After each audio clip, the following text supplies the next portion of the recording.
Good morning. You're listening to Retake Our Democracy, a 30-minute weekly show that airs at 8:30 a.m.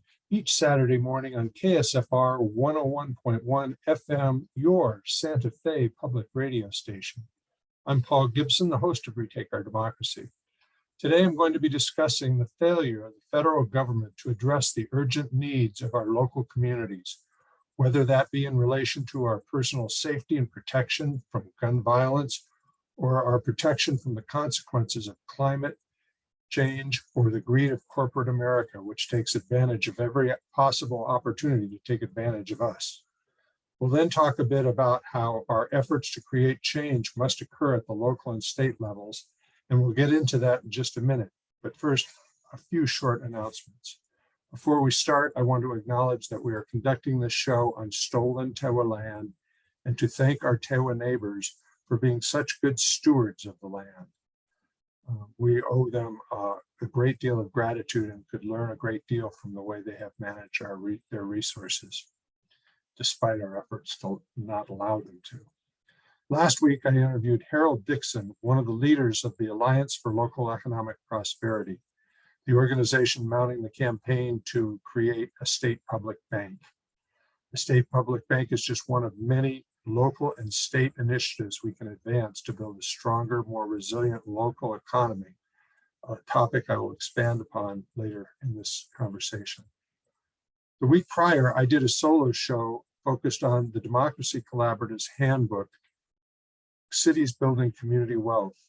Together, the last two shows shed light on today's topic: how states and local communities can create social, economic, and climate justice, even in the face of federal indifference. You can read about the Democracy Collaborative's handbook in our May 20th post, which weaves themes together from the handbook and Stockholm Plus 50 report, published to acknowledge the 50th anniversary of the first UN climate conference convened in Stockholm in 1972.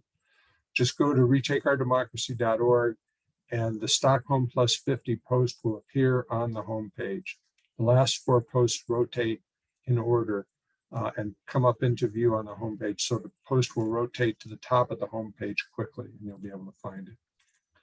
Interestingly, our ruminations on 50 Plus Stockholm report illustrate just how badly we are served by our federal government and the governments of our international community, and how exposed we all are as a result of international impotence and our collective unwillingness to grapple with the economic and environmental catastrophes that we will experience locally due to that indifference. In this context, we have no choice but to turn to our state and local governments, where we have some level of power and influence with them, to begin to knit together resilient and sustainable local communities. We almost have no choice but to do this. We can continue to petition the federal government, and I don't know how you petition the international community, but all you have to do is look at the 50 Plus report from Stockholm and see that we have made very little progress in the last 50 years, despite knowing all that is going on. So it's going to happen locally.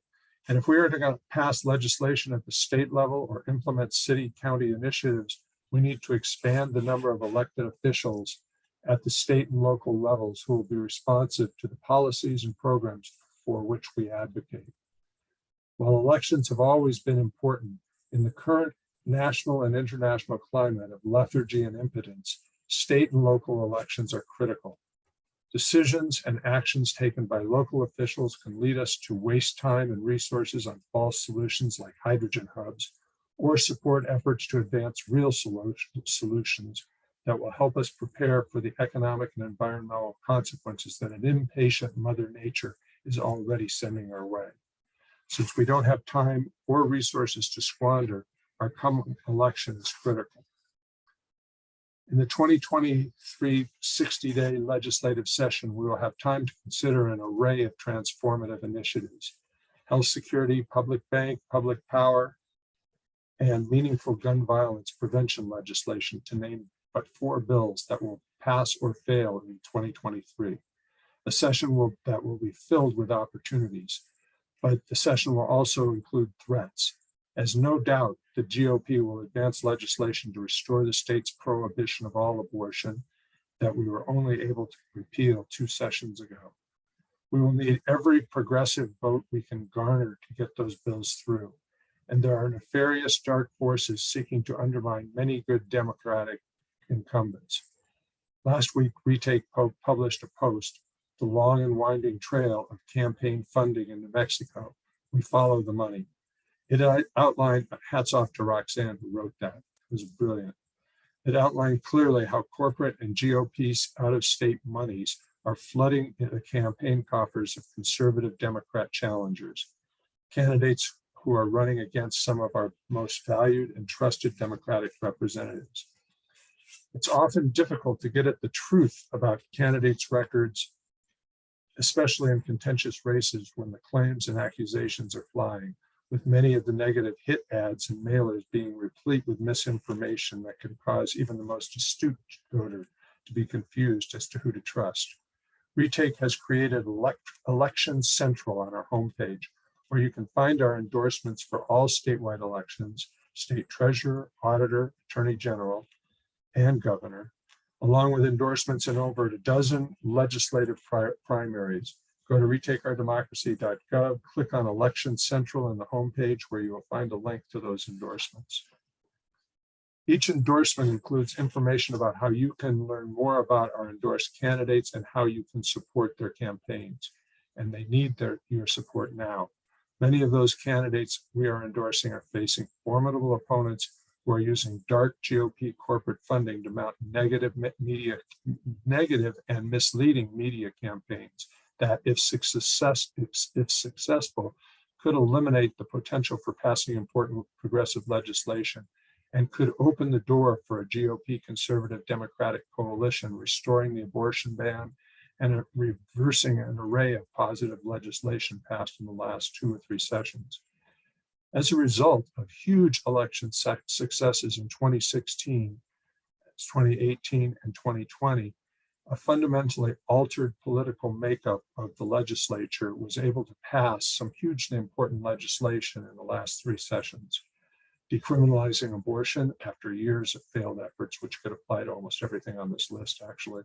Legalizing recreational cannabis, capping predatory loans at 36%, providing free college education for all New Mexicans, advancing the Health Security Act, passing a historic child tax credit that lifted thousands of New Mexican children out of poverty. Think about that, thousands of children out of poverty because of one bill. Putting a permanent increase in early childhood education on the ballot in November, and legalizing end-of-life options for those suffering from crippling, and terminal illnesses. Every one of those bills can be reversed if a conservative coalition is created in 2022. So stop and think about all of those advances we just made and how perilous they are. And so it is incumbent upon all of us to become engaged in this election. And there is a week to go before that election, with early voting already underway. So please go to retakeourdemocracy.org, click on Election Central, and learn more about how you can support good Democrats in key races. And there are quite a few of those candidates that have phone banking operations up. And with one click, you can be making phone calls on their behalf from your couch, no matter where you are. And you can weigh in districts that are not your own. After all, their vote counts for whatever the district they're in. The voting they're going to be doing in the legislature is on statewide policies that affect you. So Retake is using, you'll also find the solo, I'm sorry, I got distracted there. Sorry about that. I also want to remind you that if you're driving around and miss any of today's show, you can watch the full YouTube recording of this show and any prior interview by going to retakeourdemocracy.org and clicking on the Retake on the Radio button on the right side of the homepage. You'll find YouTube recordings of all of our previous shows there. You'll also find the solo show on the Democracy Collaborative Handbook on that page. So you can actually listen to that other radio show that I did on the Democracy Collaborative. Retake is using the Democracy Collaborative Handbook on how cities build wealth and resilience to identify and research local strategies that can help cities and counties build local resilience and to strengthen their capacity to adapt to whatever economic and environmental challenges Mother Nature continues to toss our way. You can learn more about these strategies and how you can help with the research and with outreach to legislators by joining our next Retake Zoom huddle on Wednesday, June 8th from 6 to 7:30 p.m. To find information on our huddles and to sign up to register, go to retakeourdemocracy.org, click on the actions and events in the homepage banner, and huddle information should appear near the top of that page. Please do join our growing Retake community for some informative discussions. I want to be perfectly honest with you too. Retake is doing an enormous amount of groundwork, researching and summarizing initiatives and policies of immense potential. But to turn those ideas into actual programs benefiting New Mexicans and New Mexico, Retake is going to need your support. Retake is different from most other advocacy groups, organizations like Voices for Children, Alliance for Local Economic Prosperity, Planned Parenthood, and others with whom we are familiar. They all have research staff and staff lobbyists. We have you. And one of the mantras, Retake's mantras, is that democracy is a participatory sport. Retake tries to make it easier for you to be educated and engaged, but our success depends on your getting in the trenches and helping with research, becoming educated yourselves, and engaging your local elected officials, educating them on the benefits of key policies that will become local initiatives or bills before the legislature. We need you to extend the impact of our work. You need to assume roles as citizen lobbyists and voter activists. We will touch on how you can do that this morning, but our June 8th huddle will be a kind of organizing meeting where together we will plot strategy and rules you can play. You must register to participate. So again, go to retakeourdemocracy.org and click on the actions and events menu and you'll get a link to register. If you want to keep current on all things New Mexico politics, you should also sign up for our blog, now published twice or three times a week. The blog offers in-depth coverage of New Mexico politics, policy, and legislation, and it's designed to engage, educate, and motivate you to take action. We also publish action alerts that notify you about actions and events occurring throughout New Mexico. The alerts are especially important during the legislative session, as whenever a bill we support is scheduled for a hearing, we send out an alert with a summary of the bill, speaking points, and contact information for the legislators who will be voting on the bill. We also include info on how you can attend in person or participate from home by Zoom and offer comment. You can sign up for Retake's alerts by going to retakeourdemocracy.org and click on the red Get Action Alerts button on the right side of the homepage. Just below it, you will see the red Subscribe to the Blog button. Sign up for both. I promise you won't be disappointed. I doubt there are many New Mexicans who do not know someone who has been displaced or threatened by the fires. And if you are somehow fortunate enough to not be among those impacted, certainly we are all breathing the smoke-filled air and lamenting the loss of so many trees, homes, and critters. I hope all of you feel motivated to contribute food, supplies, and money to help evacuees and those who have lost their homes. Info on how you can do that can be found by going to retakeourdemocracy.org and clicking on the Actions and Events page. The Action and Events link in the banner, homepage banner, and then scroll past all the huddle information and you'll get a link to a detailed page that gives you information about what you can do. One more request. We recently attended a meeting of Alliance for Local Economic Prosperity's leadership. That's the organization that's advancing the public bank in New Mexico. They realized that to successfully engage and educate enough legislators to pass a state public bank into law, they need funds to hire staff and develop compelling educational materials customized to respond to different audiences. Three AFLEP donors have pooled their resources to be able to match dollar for dollar all contributions up to $25,000. That's a pretty strong indicator of AFLEP leadership's commitment to public banking. So listeners, please go to AFLEP's website at aflep.org and make as generous a donation as you can. For the first $1,000 in donations from Retake folks, Retake will match your donation dollar for dollar. Then it will be matched again by AFLAP leadership. So your $100 donation will become a $400 donation, and your $250 donation will become a $1,000 donation. We've raised $500 so far from Retake donors. After you've made your donation, send us an email at retakeresponse@gmail.com to tell us how much you contributed so we can match that donation. Thank you in advance for your generosity. Enough about announcements. Let's dig in. 2 weeks ago, I spoke a bit about the Democracy Collaborative and its handbook, Cities Building Community Wealth. I'm going to return to that theme now with a quote from the handbook. Quote, "Building community wealth is an umbrella term for economic development aimed at inclusive prosperity. A key focus is connectedness. It signifies something profoundly different from an economy indifferent to people in place. A second pivotal term is wealth.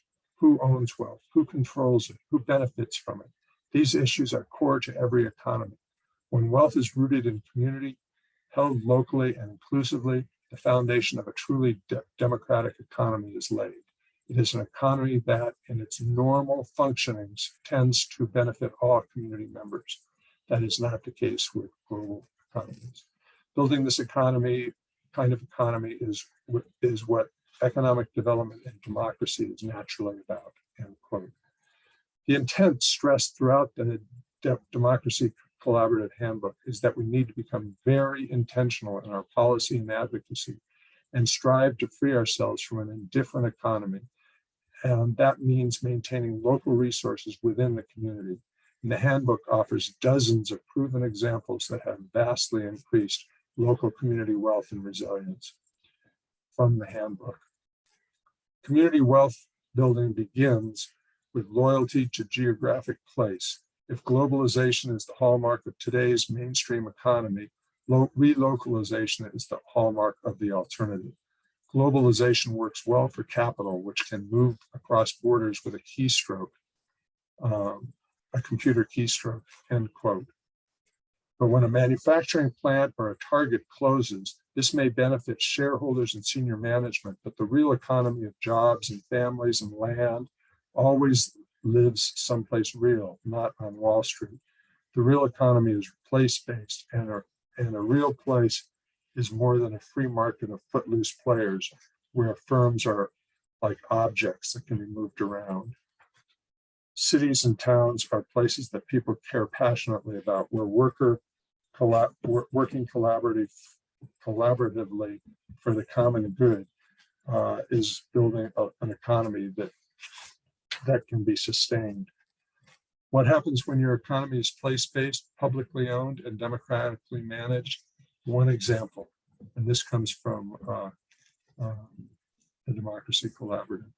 Seattle's publicly owned market, the Pike Place Market, and probably many of you have visited this, is home to over 200 small business, 250 artisans, and 80 farmers. Serving the community is the aim of this market, and an aim that is made possible by municipal ownership structure. In other words, that's not a privately owned, sole proprietor or corporate entity that then leases out to those artists. It's cooperatively owned and publicly owned. And because of it, it maintains its mission, which is to serve the community and the artists and farmers and small businesses in the market. From the Democracy Collaborative, here's another quote. Community wealth building promotes local broad-based ownership as the foundation of a thriving, resilient economy. Ownership of assets is the foundation of every economy, for it determines who has control and who receives the lion's share of benefits.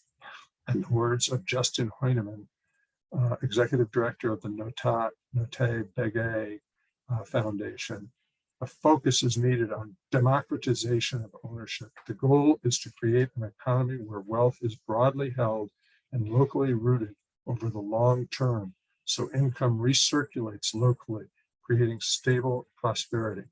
I need to take a brief break here to remind our listeners that KSFR is more important than ever now with the age of misinformation and alternate facts that promulgate are promulgated in the media, mainstream media, and the social media. But KSFR can be relied upon for solid local and state news and good programming that gives you information straight, not with misinformation. So if you have any resources, spare resources, if you could go to ksfr.org and click on the donation button, think of the 10 or 20 bucks you pass their way as ticket for admission to programming like this. Let's get back to our discussion. Let's talk briefly about the concept just mentioned about recirculating income and capital. When Home Depot opens a store in your town, New Mexico, there will be ribbon cutting and much hurrah. They have pledged to hire locally, and they are bringing a needed resource to the community. But even a reasonably conscientious corporation like Home Depot will export its profits to their headquarters, and decisions about who to hire and what to pay will be all about corporate profit and shareholder return, not community benefit. So what are the alternatives? Democracy Collaborative offers a number of community development strategies that can build community wealth and retain and recirculate local income and capital. The first is to engage what Democracy Collaborative calls your community anchors: hospitals, school districts, police departments, city government, etc. Each of these institutions hires workers, procures services and supplies. Generally, purchasing local is not their first priority, and so they may contract for services from out of state or even out of town or even out of state businesses and purchase their supplies online from out of state producers. Democracy Collaborative recommends convening these anchors and educating them about the benefit to them and the community of local procurement policies. From the Democracy Collaborative, the procurement, hiring, and investment of practices of anchor institutions represent a potentially enormous source of economic development support, which cities like Cleveland, Rochester, Chicago, Baltimore, and New Orleans are beginning to tap. Roxanne and I visited all of those cities to see examples of that. For instance, when anchor procurement supports locally owned businesses, cities enjoy a powerful multiplier effect, keeping money circulating locally. Over the past decade, more than 24 studies have shown that local businesses generate 2 to 4 times the multiplier effect benefit compared to non-locally owned firms. As author Michael Schumann observes, that means that every dollar shifted to a locally owned business generates more income, more jobs, higher local tax revenues, and greater charitable contributions. Another Democracy Collaborative wealth building strategy, and by the way, every community in New Mexico has anchor institutions, and so this strategy can be replicated elsewhere. All it takes is one of us to go to our elected official and ask them to convene those anchor institutions and then start the conversation. Another Democracy Collaborative wealth building strategy is to facilitate the development of worker-owned cooperatives. Worker-owned cooperatives offer an alternative to sole proprietor or corporate-owned businesses. They are owned and managed by the workers with the profit recirculating among co-op members. Thus, no funds or resources leak out of the community. They also tend to result in significantly higher wages for the workers. One example is the formation of Prospera House Cleaning Cooperative. I can't actually remember in which city this occurred, but Roxanne and I visited the city and heard about this cooperative when we were there. House cleaners came together to form the cooperative. Before forming the cooperative, house cleaners earned $24,000 a year on average, working very long hours. After forming the cooperative, their hours decreased while their average income rose to just shy of $41,000. This is a huge difference in quality of life and in financial security. And imagine such a cooperative in Santa Fe or Albuquerque. Imagine if all the housekeeping work done in our hospitality industry were conducted through a worker-owned cooperative. It can happen. Or as was done in Cleveland, where the community's several hospitals collaborated to stop contracting with an out-of-state entity for its laundry services and helped to establish a local worker-owned cooperative to perform the work. As with the Prospera House Cleaning Cooperative, the result kept capital recirculating in the community while providing secure living wages to local workers. And there's a huge opportunity for building a broad base of worker-owned cooperatives, as across the nation and throughout New Mexico, baby boomers who launched businesses are preparing to retire. And that's something that we also want to explore. In Oakland, California, there's a pizza parlor that's the best pizza on the planet, Zachary's. And the owners were a little older than Roxanne and I. And when they went to retire, rather than selling the business, they sold it to their employees. And after a few years of paying that back, paying the owners off for their purchase, the workers now own that business and the three Zachary's Pizza Parlors in Oakland. It's a great example. The New Mexico State Legislature could do what Wisconsin did and fund the creation of an incubator to foster the development of worker-owned cooperatives. When Roxanne and I were in Madison, we met with the mayor briefly at the grand opening of a worker-owned cooperative circus. The community pride in their creating this cooperative was obvious at the grand opening. It wasn't just a circus, it was their circus, made possible by the legislature creating an incubator in which the circus developed, and the city funding a revolving loan fund available to Madison worker-owned cooperatives graduating from the incubator. There are more and more lessons like this in the handbook from the Democracy Collaborative. And I want to close the show with this observation, because we're almost out of time. There are generally only one or two truly transformational bills considered in any legislative session. In 2023, there will be at least 4: public power, health security, public banking, and meaningful gun legislation. But to get it done, we need you. So let's get this done. Go to retakeourdemocracy.org, use the links on the homepage to sign up for our blog and alerts, and then click on the actions and events in our homepage banner and sign up for our huddles. The huddles are where advocacy happens. We'll be back next week, but I don't know exactly what we'll be doing, who I'll be talking with. I'm hoping to have an expert on gun violence prevention. So please tune in next week, because whatever it is, I'm sure it will be worth your time. And thank you very much, and stay safe and healthy. And please do stay engaged and active. It is the only way we fix this mess.